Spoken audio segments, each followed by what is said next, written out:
Ekisooka 17 3:2 wagambye bwe wati Dawudi n'agamba Sawulo nti omuntu yenna aleme okuggwaamu omwoyo ku lulwe omuddu wo anaagenda n'alwana Omufirisuuti oyo. Haleluya.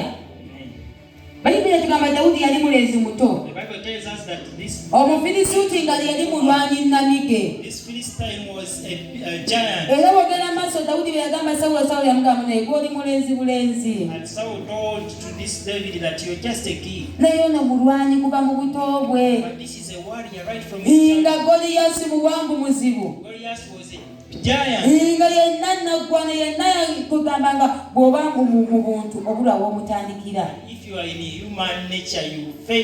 Nga Abayisirayiri bwe yalaba bw'agolokoka bw'ati bateekako kakokola tondeka nnyuma. Naye abooluganda Dawudi yalaba ebintu mu mwoyo. He ignored this giant. He ignored. Ono naggwano yamulabanga butaliimu. Haleluya. Ye yayimusa okukkiriza kwe. Obooluganda ojjukirayo ko Mukama olutalo lwakulwanidde. Oteekeddwa okujjukirayo ko Mukama kiri kye yakuyisaamu. Awo ojja kubanga olabanga n'olusozi oluliwo luseetezeddwa. Mukama yeebazibwe. Dawudi yagamba Sawulo nti Katonda nti nagobanga eddubu n'endiggyako endiga. Ogamanga ye bw'alabira ddala Katonda yamukozesa etyo. Tolaba lwaki agigumira. Muvubuka gwali wano. Muvubuka gwali wano. Tandika okulaba ebintu mu mwoyo. Tandika okulaba ebintu far ahead. Things that are far ahead of you. Even if you see you're having small capital, see like you have something and you stick on it, the Lord will make you Hallelujah. Hallelujah. Omwana wa Katonda awangula ensi. The child of the Lord overcomes the world. Ekizaalibwa Katonda kiwangula ensi. Anything born of God overcomes the world. Yesu yeebazibwe. Praise Jesus. Tuba tudda ku story ya Dawudi era. If you go to that story of David, Dawudi yalumba Omufirisuuti ono. David went after kubanga ye yali akimanyi Katonda kyamukoledde. For he knew what God had done. Era yali amanyi ekyenjawulo kyalina. I knew something different. Yatuuka n'agamba nti Omufirisuuti ono yali okusomooza eddya lya Isirayiri. He said, who is this Philistine to challenge eddya lya Katonda omulamu? The host of the living God.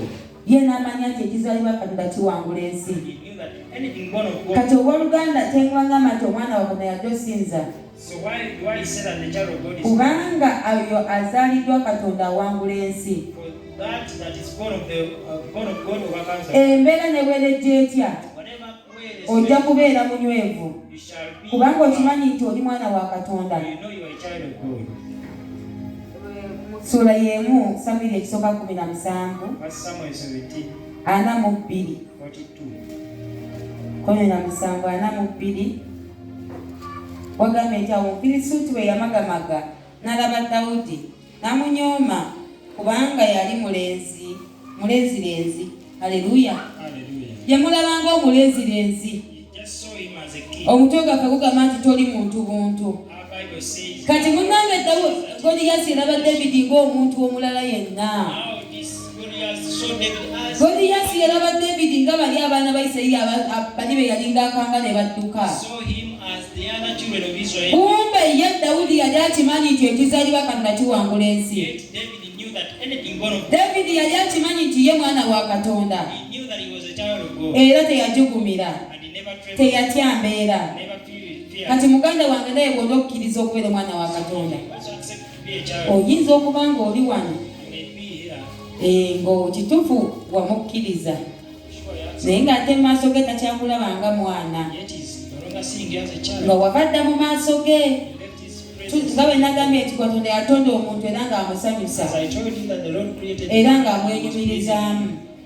pleasant kati to him. mukwano gwange naawe oyinza okuba nga wali osanyusizako Katonda nga wakkiriza omwana we, It may be that you have ever pleased God naye mukwano nga wabivaako dda. and you have left that. Weekebere mutima mukwano gwange, Check your heart. weekebere olabe oba ddala ng'okyali mwana, Check out. weekebere olabe ddala obanga okyasobola okuwangula ensi. Check out and see that whether you can still overcome the world. Agambye Bayibuli etugambye nti Omufirisuuti we yamagamaga n'alaba Dawudi n'amunyooma kubanga nga yali mulenzirenzi era mumyufu n'amaaso ge nga malungi. Omufirisuuti n'agamba Dawudi nti nze ndimbwa n'okujja n'ojja gye ndi n'omuggo. Haleluya. Omufirisuuti n'akolimira Dawudi eri bakatonda be. Omufirisuuti n'agamba Dawudi nti jangu gye ndi nga